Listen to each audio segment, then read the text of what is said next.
Welcome to the show. Last time we talked about running backs, so this time we're going to be talking about some wide receiver trade targets for week 7 of fantasy football.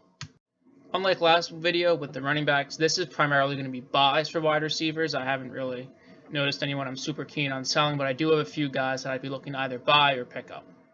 First up on my list is Jamison Crowder. I'm definitely looking to acquire him wherever possible, and I know the prospect of picking up a jet in fantasy isn't really something you're looking forward to. But whenever he's been on the field, Crowder's been a very appealing wide receiver to or flex option. His targets have ranged from 10 to 13 each week he's been on the field, which is really good, really solid floor there. And he's had 7 receptions in each game, and the only week he didn't, he had 8. His average points every week is 19.85 in full PPR, which most likely isn't sustainable, but as of right now, that would place him as the 4th highest point per game scorer in the receiver category, only behind Calvin Ridley, DeAndre Hopkins, and Adam Thielen. This target share and this current average really makes him such an appealing option. But even with the return of Rashad Perriman, Denzel Mims on the horizon, he has carved out a role as the favorite receiver of both Darnold, who is coming back this weekend, and Joe Flacco. So he is a pretty safe wide receiver play regardless of the quarterback that's under center. This week in particular, he has a matchup with the Bills, who I mentioned last video, how they've really not been that great on defense. And in week 1 this year, Crowder put up 7 for 115 and a touchdown, which is a really, really good week out of any receiver. You're going to take that any week you can. And he may be in line for similar production this week, especially with Tre'Davious White questionable and Josh Norman out completely. Following that, he has the Chiefs, who are a tough matchup, then their bye, and then Chargers, Dolphins, Raiders, and Seahawks. And all but one of those teams are in the bottom 10 in fantasy points allowed to receivers. And the only team that isn't is the Dolphins, and even then they're really middling defense.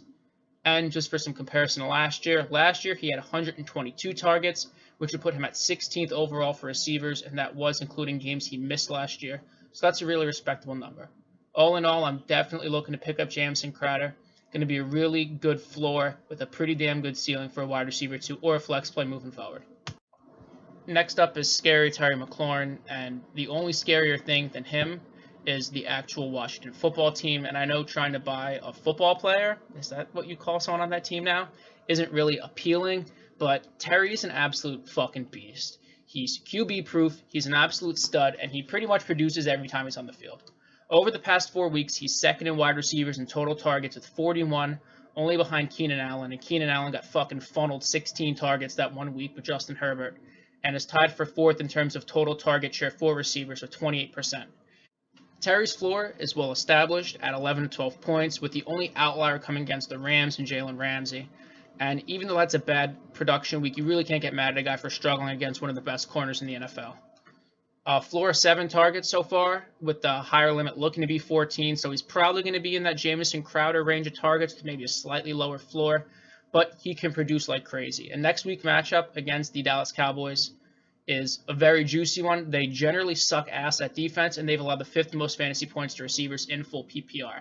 After that, though, he does have the Giants, which is a tough matchup because James Bradbury's low-key a stud, but no one cares because he's on the Giants. He held Amari Cooper and Allen Robinson to 2 for 23 and 3 for 33 respectively.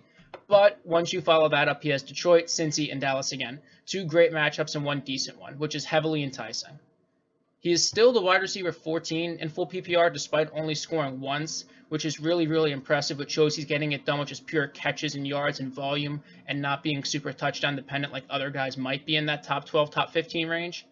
And there may be some positive regression coming, especially in the 2 matchups against the Cowboys and Detroit, towards his 7 touchdown total from last year. I'm definitely looking to pick him up this week right now before the Dallas matchup because everybody and anybody has blown up against Dallas. And with this target share and this talent, he's going to go off this week. So get him while the price is still relatively low. Next up is one of the more obvious big-name receivers in fantasy, but go out there and try and buy DeAndre Hopkins. Yes, I'm aware it's almost cheating to put a guy that good on this list when it really should be for more guys in the wide receiver 2 flex, really under-the-radar type of guys, but that hasn't stopped me because you're watching this video. He's an elite receiver, lock and load one every single week, probably wide receiver 2 in his bye, and he's an absolute stud. Now, I know the injury concern, that ankle might be an issue, but he's questionable coming into this week, and I'm not sure if it's really going to bother him after this coming week. So if you can maybe leverage that to get him for a slightly cheaper price than you would be able to, he's such an amazing talent that I really wouldn't be deterred by the injury all that much. In terms of stats, he has the second highest target share over the past 4 weeks and has as many games over 25 points as he does under 12 in full PPR, with the other two clocking in around the 22-point range. With all that said, I mean, there's not much more that really needs to be said. It's fucking DeAndre Hopkins. Upcoming schedule is Seattle, Miami, Buffalo, and Seattle. Seattle single-handedly allowing the most fantasy points to receivers by about 10, which is absolutely insane. Buffalo, as I mentioned before, not that great, and Miami, really middling. I know it seems super obvious to go out there and target a guy like DeAndre Hopkins when he's so damn good on a week-in, week-out basis, but you never know. The owner might be down on him due to the little bit of a down week against what should have been a smash spot and the possible ankle injury that I really don't think is going to bother him that much moving forward. Maybe you can get him for a slightly discounted price compared to the other elite receivers. It's worth a shot. You might as well. What's the worst that happens? You end up with him not on your team, which is where you were before you threw out the offer. Nothing hurts.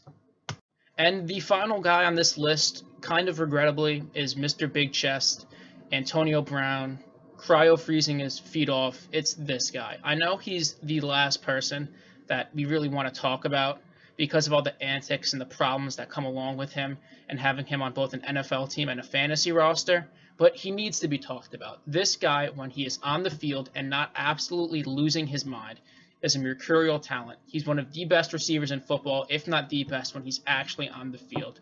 And with his suspension about to be up and interest from possibly Seattle, I know that's a crowded receiver thing already with Lockett and DK Metcalf, but even if he gets a small percentage of the target share there from Russell Wilson, it's so worth just stashing this guy in a deep roster or bench if you have the space.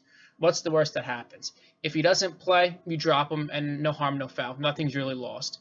But if he does play, you're getting one of the best receivers in football with one of the best quarterbacks in football on one of the best offenses in football for next to nothing besides a roster spot.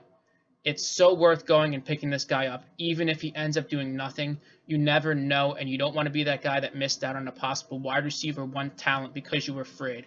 There's nothing to lose in this situation by going up and picking up Antonio Brown. Just go do it. I already did it in both of my leagues. It's so worth the gamble. So just to give you guys a recap one more time, I'm buying Jamison Crowder, Terry McLaurin, DeAndre Hopkins, and I'm going to regrettably pick up Antonio Brown. All four of these guys are people you should be looking at. Great talents, great schedules moving forward, great target shares. I mean, except for Antonio Brown, but hey, worth a shot, right? So with that, that's going to be the end of this video. I hope you guys enjoyed it. One thing I noticed from my last video is I really didn't take future schedule into account when describing why you should trade for these players. A lot of it was more 1 week coming forward. So I wanted to really place an emphasis on looking forward and not just trading for a guy for a 1 week matchup like I kind of did with Justin Jackson. So I hope you guys appreciated that. If you have any feedback, leave a comment. If you enjoyed, leave a like. If you didn't, leave a dislike. Tell me why in the comments, and I'm always looking to improve. Second video in, a lot more to come, and I'm hoping you guys are with me for the journey. Have a nice night. Peace. Alright, so I literally just finished recording, and I just checked my phone and saw a notification that the Buccaneers are meeting with Antonio Brown. I know I mentioned Seattle. This is definitely going after the outro because that's the order I recorded this in, and I really don't feel like putting it forward. It's kind of funnier if it's at the end. Yeah, go get this guy.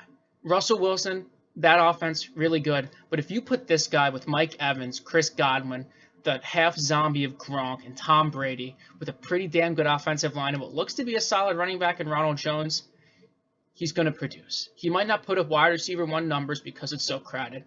But when you're building a God squad pretty much like the Buccaneers are doing, you're going to want a piece of that in some form.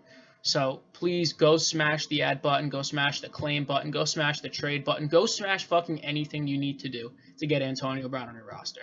All right, that's the little addendum. Peace out again.